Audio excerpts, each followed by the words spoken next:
Welcome back, everyone, into the Studio B here for the Let's Talk Sports podcast. I'm Max Holtzclaw. Joining me, as always, is my co-host, my fearless co-host, Mitch Gibson. Mitch, how was your summertime? It's our first time back in the new year, so how things go for you summertime and getting rolling with some fall workouts, I know. So how things been?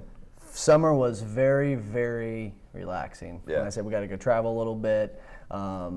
Most coaches have some ties into some club baseball or club sport outside of it in the summer, and I actually don't participate in the club sport, which is awesome right now, not coaching that. So for me to be able to go in to the summer and clear my mind, rethink and put some thoughts into the last season, previous year, and put plans together for the fall, and here we are. So it's amazing that the season was quick, it went over fast, and then summer was fast, and here we are again for another season. I told the freshmen the other day, who I thought were freshmen, I was like, oh my gosh, you guys are now juniors, right? So to see that my first group of kids that I've got to coach here at Greenfield find their way into their junior years kind of makes you feel old, and brings things around full circle that you really don't have much time here, so you got to make the most of what you've got. I mean, how do you think I feel? The freshman class, my first year here, are now seniors here, so I'm teaching. Cry? Yeah, I saw them their first day of school, and now look at them. They're about ready to go off to college, get into the workforce, everything else. Starting to back talk you a little bit more exactly. now, Doing everything else like that. Good summer for you? Yeah, not bad. So,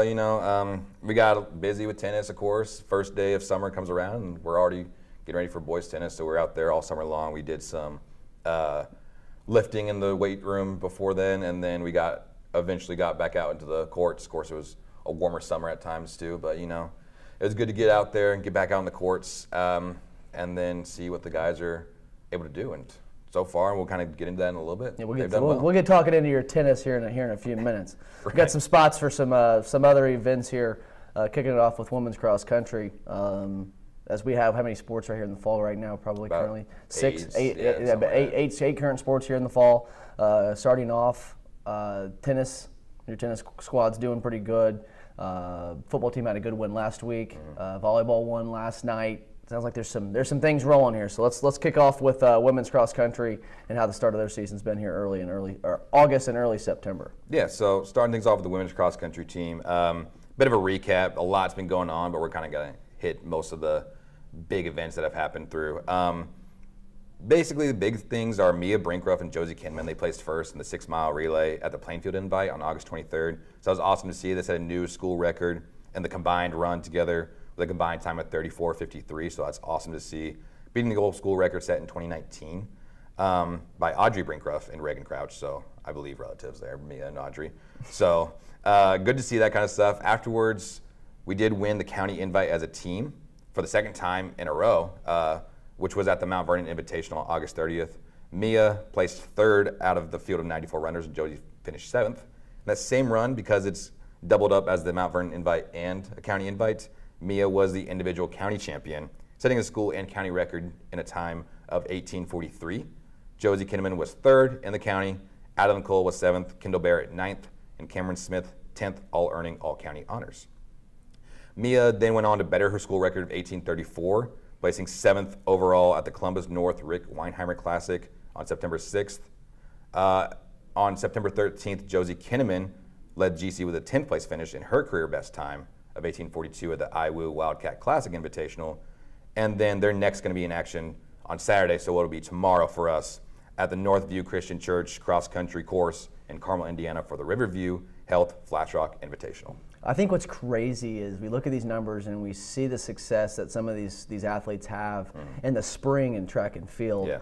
And you know they're really, really top tier runners, right? Whether it's long distance, short distance, but here in cross country, you just know Josie Kinnaman's one of those people that you're going to see the name a lot. What's crazy, and I was having this discussion with the assistant coach yesterday, what's crazy, Max, is that you could be 10th and be one of the best in the state, but you're still 10th, right? Like that's a mindset of a runner that it's tough to know you've had success, you broke a record, but you still placed 10th. You know, like that just shows you how competitive that sport truly is. Oh, I agree. Compared to others, in my opinion. So kudos to those girls, and keep pushing through and keep on running, no pun intended. Let's hop into the men's cross country side of things now. After a couple solid races, Bryce Cotterman was the county champion at the Mount Vernon Invitational County race on August 30th. Cotterman finished fourth total, first out of the county runners, and also named all County, where Braylon Mumaw placed 5th and David Wasson finished 7th. Cotterman followed up the county title by setting a PR on September 6th at the Columbus North Rick Weinheimer Classic with a time of 16 minutes and 10 seconds. He finished 28th in the race on the day. Again, another one of those scenarios where you see a guy who finishes first in the county, has good numbers, but goes to a invitational event and still places good numbers, right. PR, and finishing 28th in the race on the day. Bryce set another PR on September 13th at the Iowa Wildcat Classic Invitational with a time of 15 minutes, 52 and 52 seconds. He finished 10th overall out of 234 runners. That's great numbers right there. Congratulations, Bryce. GC team finished 9th out of 22 teams. Next in action, they are going to travel for the Northview Christian Church Invitational, of course, at Carmel in the Riverview Health Flash Rock Invitational this upcoming week. So good luck to you guys. Bryce, keep I want to say your name 27 more times this year. So keep working hard, keep pushing through, and we look forward to seeing the future success of you guys this season. Yeah, Bryce, radio TV guys, that's good to see that kind of stuff. See, now too. I like you even better, Yeah. Bryce. Look at that. See, now we're talking. Bryce, we're going to be friends now. Make me say your name more. We're going to be friends. Heading into the next little bit of action, so good to see how our runners have been doing out on the courses. Heading on to the pitch now, we got some women's soccer action from the first month and a half of the season. They won the GC Kicking Cancer Tournament that started on August 16th and then finished on September 6th due to some lightning in the area, things like that. Beat Batesville to start off 1-0 and then defeated Lawrenceburg in the championship on September 6th 2-1. In that championship games, goals scored by Aubrey Bush and Jessica Kleinknight, and assists from Aubrey Bush and Paige McCarley. So great to see there. Unfortunately, we do have a strong conference, especially in soccer. Mount Vernon did come to play when we played them on August 25th, and a score of 2-8. Goals came from Aubrey Bush and Mare Rodriguez, with assists from Ainsley Robinson and Lucy Blanton.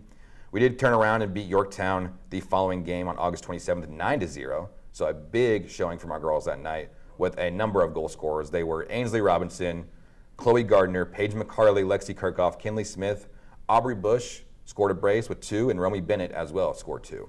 So good to see that from our girls. On September 3rd at home, they did lose to Pendleton Heights in a bit of a shootout, 3-5 on that one, with Paige McCarley scoring once and Bea Brinkruff, the same runner that we saw earlier, scoring twice. So good to see that on the scoreboard. Unfortunate that we could not keep Pendleton from out of the goal a little bit that night. Delta did beat us 1-3 at September 10th at home. Again, goals coming from Aubrey Bush and Paige McCarley with the assist on the night. And then we did lose to New Power recently this week at home, 2-3, in what was a very tight game. It took a late goal in the second half and what was a 2-2 draw until the very end, where New Power did come away with that third goal. But Aubrey Bush and Paige McCarley, once again, better their goal record tally, scoring each there. We'll next be in action September 22nd. That's at Newcastle, so this upcoming next week. Team currently stands at 4-6, but 1-4 in HHC. Again, tough conference. We know that. Mount Vernon, New Power, Pendleton, Delta, all good teams to see. And we still have 2 more conference bouts to go off of. So hopefully we can better that record and get as close to 500 as we can, especially Newcastle leaving the conference, Shelbyville leaving the conference. We'd like to send them out on a high note for us. With a cherry on top. Right, exactly. Hey, I got you a cupcake on your exit out. That's hysterical. Men's soccer, though. Men's soccer's having a little bit of success. I know last year, correct me if I'm wrong, they might have had a decent amount of either graduating seniors or they were a very young team, established, and coach is doing a phenomenal job over there. They beat South Dearborn in the first game of the season, 3-0. August 16th at South Dearborn. Is that 3-0? Is that how you say that? 3-0. 3-0. Yeah. Is that how you, Right, that's right. how you say that in soccer. I'll make sure I try to remember that here as we go on. Goals were scored by Grayson Young and Kale Caldwell. Tied up with Batesville 3-3. Again, I can't believe the word tie comes out of our mouths. But they tied against Batesville 3-3 at Batesville on August 19th. Lost to Yorktown 0-1 at Yorktown against on August 28th. They lost to Pendleton Heights 2-4 at home on September 2nd. Lost to Delta 0-3 at Delta on September 9th. They took another loss against Mount Vernon, 1-2 in overtime, which is a tough one, especially against conference rival Mount Vernon. On September 11th, there was a goal scored by Chase Scott during that matchup. And this is probably the best, this next bullet point is the best one of them all. And it was the beating New Palestine at home 2-1 on September 18th. Goal scored by Brendan Jack and Santiago Cleary. They're going to be coming into action next September 25th, this upcoming week, at Shelbyville. The Cougars currently stand 2-8-1, 1-4 in the Hoosier Heritage Conference. So not probably the start that they wanted. They did put an L up against New Palestine, which is just always what you want. Right. Still got a little bit of season left to go, so hopefully wishing them nothing but the best of luck as they push through the remainder of the season. I don't know if you have any feedback to put on that one. I mean, the biggest thing is just if you're gonna win, we want to see the win against New Pal. Like, that's very true. Even if, we talk about it with tennis, everything else, I don't care what the record is at the beginning of the season. Get ready for, sectional run, things like that. Let's get ready for the postseason. And if we're going to win a couple games here or there, let's sprinkle it in on New Pal or whatever else. Yeah. Absolutely. Looking over at the women's golf kind of stuff. So women's golf is they are done with the regular season now. Women's golf, wow. The first sport that they start earliest. They start right as soon as August hits, and then they finish middle September. Sectionals, I'll go ahead and say that is next week. So good luck to our lady golfers that way. They've had a very solid season so far this year, though. Their first wins of the season came on August 11th at the Links course with a score of 219 against Rushville and Triton Central. Triton Central was the runner-up at 227. We beat Eastern Hancock, also something we like to do, on August 19th with a score of 217 to 227 at Hoxie, that was, with Allie Wilson, the medalist, with a 49. Wow. We were able to beat Newcastle, usually a good squad, in golf, 202 to 211 on August 20th at the Westwood Country Club, with Allie Wilson being the co-medalist with a 42. There was a senior night victory over the New Pal JV squad in Morristown on September 8th, scoring a 199, so what was one of their lower scores on the season. Allie Wilson once again medaled with a 47, and Riley Conaway just behind her with a 48. Our season low scoring at the time was a 191 when they fell to Pendleton Heights, who scored a 180 at Fall Creek Golf Club. That was September 10th. Following that up, we did score our season low of a 190 in a tri-meet between Mount Vernon and Warren Central on September 5th at Arrowhead. Unfortunately, Mount Vernon put up a great score with a 165 that night. At the time of our recording here, they do sit at 10-5, which is vastly improved from where they were the past couple of years. So that's awesome to see that kind of work. And like I said, they are back in action Monday, September 22nd at New Pal for sectional run. So good luck to our lady golfers. We wish you the best. Hopefully we can come away with a good sectional output that way. I believe it's top 4 move on to regionals. Yep, that's correct. And if not, then last year we did see an individual move on. We'd like to see any kind of success we can see. But we are still a younger squad, which is good to see anything that we can do. Absolutely, it's great seeing them. I mean, you talk about 10-5 and dual matchups. I mean, that's really good numbers, especially with how competitive the sport of women's golf is getting. There for a time, women's golf was probably the hottest and number one scholarshiped women's sport in college. That was just, hey, we didn't have enough players. So it's really cool to see the golf game of soccer, not necessarily also that in wrestling, right? Women's wrestling, these women's sports actually getting more attraction, getting more people, more attention, and participation, right? So that's really good to see Well, not to mention that the New Pal squad were in the state finals last year, so being able to compete against them, it just pushes us better. And 100%. It's great to see Hancock County golf and everything else go well. We like to beat New Pal, but we also like to root for our Hancock County neighbors when they go on outside of playing against us, of course. Makes one of us, I guess. I'm just joking. I'm just joking. Let's hop on over to the volleyball court. After a nice win last night, we're going to recap their August and early September matchups. They placed third on August 23rd at the Covenant Christian Invite, finished 2-1 on the day, defeating Speedway and Heron, but then falling just short to Guerin Catholic. On August 28th, they defeated Eastern Hancock at home with a 3-1 match. Set scores were 26-24, 23-25, 25-28, and 25-18, and 25-18. On September 2nd, they fell in the conference play against Delta, who's another really strong team in the volleyball sector. Just happens to be in the Hoosier Heritage Conference. Fell short there, 0-3. And then on September 4th, we participated against our rivals in red of New Palestine. Fell short again there, losing 0 sets to 3 sets. On September 6th, they won the K. Saunders Classic Invitational at West Dell. They defeated Blackford 2-0 Our 2-0, Marion 2-0, and Tipton 2-0 in pool play before defeating Western High School 2-1 in the championship matchup. Set scores in the championship matchup were 25-16, 21-25, and 15-11. Conference rivals again here, talking about how good Newcastle is. They fell just short to Newcastle on September 11th, 0 sets to 3 sets.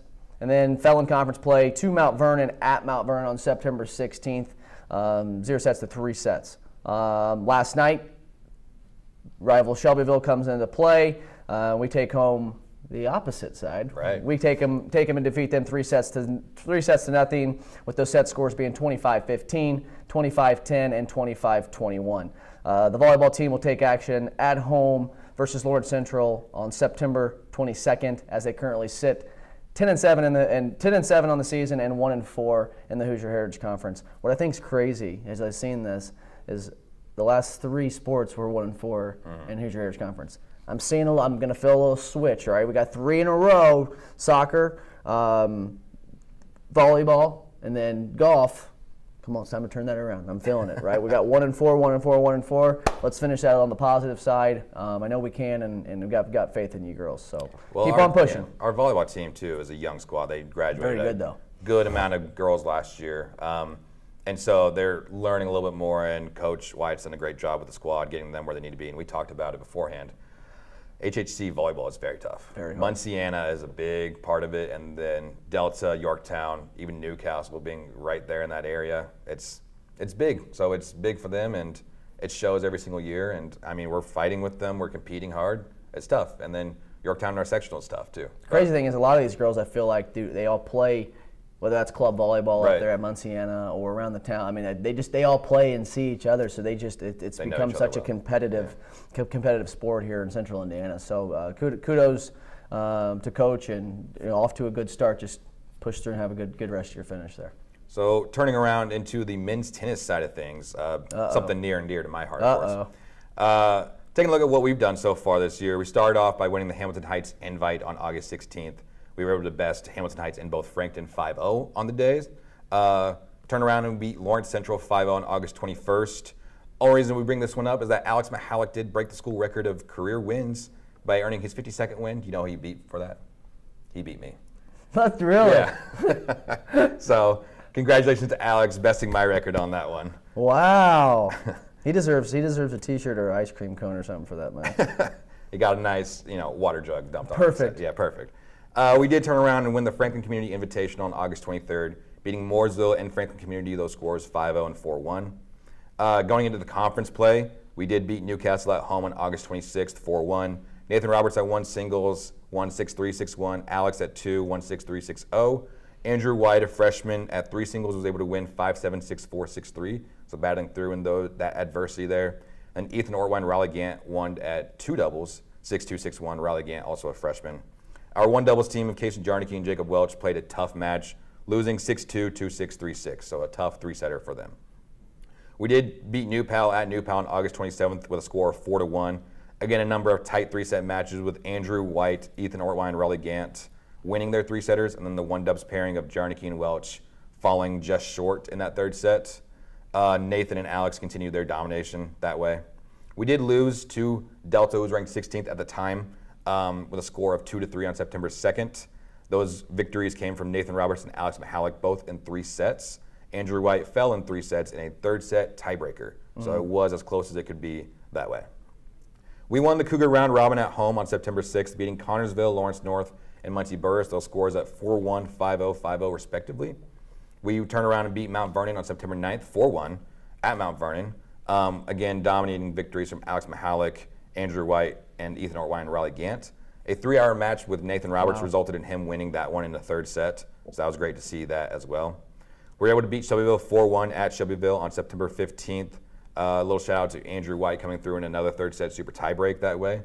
And then we were able to, the past couple of nights, beat Pendleton Heights 5-0 at Pendleton, beat Alexandria 5-0 at home on September 18th. Our next match will be September 22nd at the 21st ranked team in the state in Brownsburg. And our record currently is 17-1 with 5-1 in the HHC play. And also a little tidbit of information is that Nathan and Alex both are undefeated currently on the season at 18-0.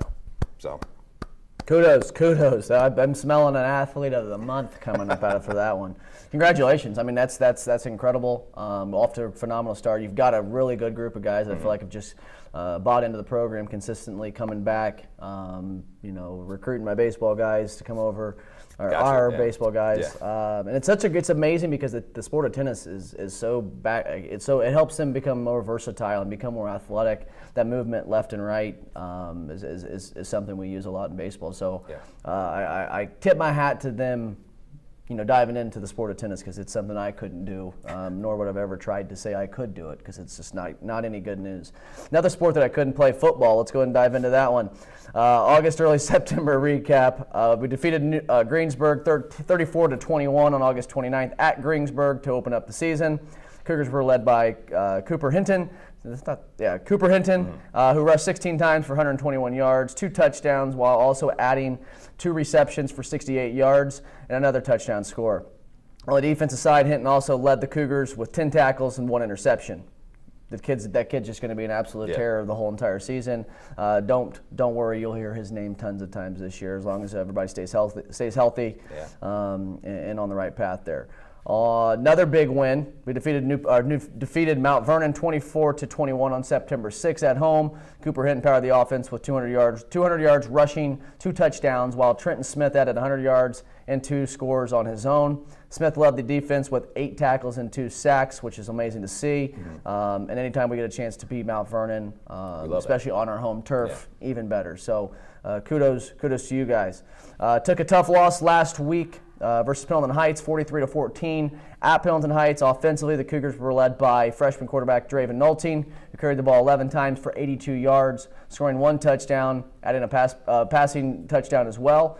McCoy Wilson hauled in a 17-yard reception for a touchdown from Draven Nolting. And then on the defensive side, Cooper Hinton and McCoy Wilson each recorded 8 tackles and led the team on the defensive side.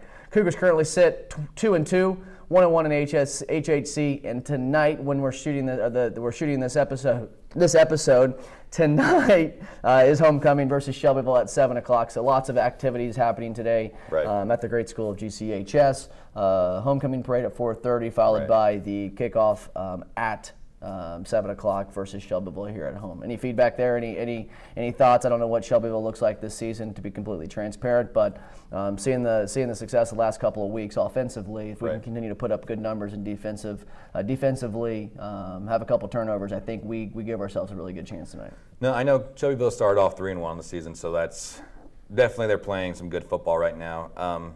Biggest thing, I guess, is kind of what you said. Just what can we do? Can we kind of get some step up defensively there? I know we have a good amount of injuries. We were talking, you heard earlier, we have one of our offensive linemen in this class right now who won't be playing tonight, things like that. So it's tough to battle through this adversity, but we're going to see what the Cougars can do. We'd love to get that win on homecoming. We will have the game broadcasted on WRGF. We might have to come to the booth and say hello. Yeah, I might have to come through and give it a listen that way as well. So, but we're looking forward to it. Hopefully the Cougars get that win tonight. Absolutely. Channel's 89.7, or you can, I believe, go onto YouTube, GC Athletics, and be able to find and watch that game live with the broadcast here from the amazing students of the GCHS Radio and Television program. Athletes of the Month, you ready? Yeah, let's do this. Let's introduce our behind the scenes over there. Oh, yeah, Abby. I can't forget about Abby. Abby, I'm so sorry. How are you today? Good, how are you? I'm good. You have a good summer break? Yes, I did. Atta girl. So, ready? Yeah, let's do this. Abby, what was our first name? Nathan Roberts, tennis, currently 18-0 on the season. So, yeah. There he is. Nathan I told Roberts, you. I knew it. I smelt it. Not like it was on the paper and I didn't scroll down. I promise you I didn't. So, Nathan's sitting at 18-0. Good start to the year. Beat some tough competition that way. Why don't you tell us who the next name is as well, Abby? Alex Mahalik, tennis, currently 18-0 on the season as well. So, also in tennis. Maybe a little biased. There you go bragging again. A little biased, but 18-0. It's some tough competition they've had. They've beat, including Delta ranked in the state. Alex had a 14-minute match the other day against Knightstown. Granted, the kid withdrew because of injury, but he was still dominating at the time of withdrawal. So it's been great to see. And of course, Alex set the school record, continuing the school record of wins in a career. So that's great to see. It was over Max Holtzclaw. Yeah, it was. Max Holtzclaw carried it before. Congratulations, Alex. Oh, man. What's our third name there, Abby? Mia Brinkruff, cross country and soccer, 2 goals and 1 assist on the season, placed first in the Plainfield Relay Invite with Josie Kinnaman, individual county champion, third at the MV Invite, set a school record of 1834 at the Columbus Northrick Weinheimer Classic. So Mia, 2-sport athlete, awesome to see that. Especially 2-sport athlete at the same season. Time, That's yeah. really tough. That's really tough, but doing some work on the pitch, she's bettering some of the stuff that we've seen from Josie Kinnaman do as a freshman. So she's on the right trajectory. We'll look to hopefully see her do well in October and heading forward from there. It's just nice to also know that you've got somebody like Josie Kinnaman in front of you to be able to push you and show that, hey, this is the standard. That's what it's all about. We talk about this all the time, is getting the right people leading the team, or for no pun intended, someone to go chase after. Right? Josie set that standard. Now to have someone follow in those footsteps and try to not only follow what she's doing, but train like she's doing. So kudos to you, Mia. It's hard to do 2 sports, let alone 2 in the same season. So kudos. And then who's our final name there, Abby? Bryce Cotterman, cross country, individual county champion, and set a new PR at the Iowa Wildcat Classic Invitational with a time of 15:52.6. So Bryce Cotterman on his way to setting some PRs and setting possibly some school records on the way too. So that's great to see his work out there on the course as well. Absolutely. No, Bryce, I told you, I think we're going to be friends. You keep saying your name, I'm going to remember it. You got a cool name. Love seeing your success, and keep doing what we're supposed to be doing here at Greenfield and leading that way. So that's pretty much it. A bit of a conclusion there. We're able to get this out and about here. So congratulations to all our athletes of the month. Congratulations to all our fall athletes. We're off to some great starts across the board, across all of our sports. We're looking forward to seeing how things go. We'll be back bringing some postseason action, hopefully, if not beginning of October after fall break comes around. Yeah. Middle to late October, bringing you all the postseason recap that way. Absolutely, and I promise I won't have, this season of Let's Talk Sports, I will not have blonde hair, no matter how much success we have. There's still a little bit of blonde hair Yeah, I do see it coming out of here, and it just won't go away. So I promise I won't do that anymore, guys. But I appreciate you having me again, Max. I'm glad I could make this work again this year, as I truly enjoy coming here and just shooting the you-know-what with you and having a good old time. Great work behind the scenes today. We appreciate your help. For myself, Max Holtzclaw, go out and support your Cougars, right? If you can't, go turn on the radio, 89.7, or YouTube. Watch tonight's football game. If you can have the ability, come out and support the football team tonight for homecoming as we take on Shelbyville at 7 p.m. For myself, Max Holtzclaw, our team behind the scenes, thanks for listening. Thanks for watching. Always remember, you can make a difference, and we'll catch you next time on Let's Talk Sports.